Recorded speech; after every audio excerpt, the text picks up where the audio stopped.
आज आम बनवा सजना छुई आलू चटचड़ा तापाई मु करनेबी गोटे मसला तादरे नहीं गोटे चामच धला सरस और हाफ चामच कला सरस तादरे अल्प टिके लुण नहीं ताको शिଳରେ बाटी नेबा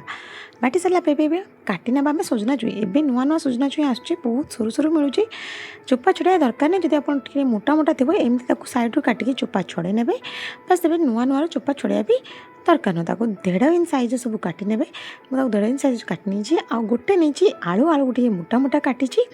पानी में धोया पकई देती एवं गोटे कड़े पानी अधा गिना पानी गरम कर नहीं आप अधिका नहीं गोटे गिना पानी नहीं ने दे लुण स्वाद मत गोटे हलदी की पकई दीजिए सजना छुई आलू को 10 मिनट जोर आंचरे पूरा घोड़े देवे ढांकुणा खोली सारापर तादे दीदा मसला जो बाटिकी रखी सोरिष मसला पकई देकी 5 मिनट ढांकुणाटा देदेबा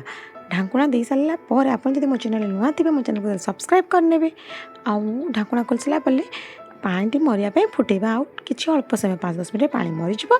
एवं सैड्रे काटिकी से कड़े दीदेबा गोटे चामच तेल आउ दीदेबा अल्प गोटे चामच दबा आम यादे जेहेतु प्याज रसुण दे करूनी मु साधा करुँच मु सोरिष गोटे चामच कला सोरिष आउ हाफ चामच दे दीजिए मु जीरा तादे दीजिए आउ गोटे चामच हूँ मु चिली फ्लेक्स तादे पकईदेवा आम जो काढ़ी रखी छुंक पकड़ापी सजना छुई आलू चटचड़ा टिके रेड हो गला काढ़ी नवा आम रेडी हो गला सजना छुई आलू चटचड़ा घरे बनई थे खातु बहुत टेस्टी लगे आ मो चैनल सत्तर सब्सक्राइब कर मो वीडियो भल लगे लाइक करदे बाय बाय।